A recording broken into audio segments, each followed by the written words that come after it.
Que se passe-t-il vraiment en Arctique? Donald Trump a rappelé les prétentions américaines sur le Groenland, qu'il considère comme essentielles à la sécurité nationale des États-Unis.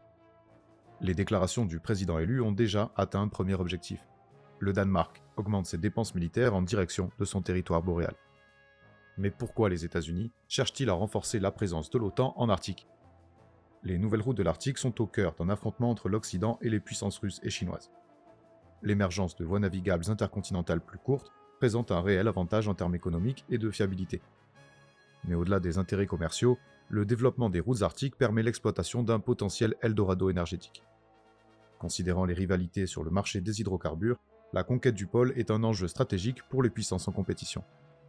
L'établissement de bases militaires le long des corridors maritimes devra leur garantir le contrôle du commerce et des ressources naturelles.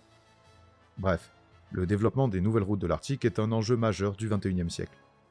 La Russie dispose de la plus grande flotte de navires brise-glace au monde, dont plusieurs à propulsion nucléaire. Les États-Unis peinent à trouver les financements pour développer leur propre équipement et cherchent à imposer leur influence au Canada et en Europe scandinave. Ah ben mon vieux, pour ça comme pour le reste, on n'est pas à la hauteur de la légende.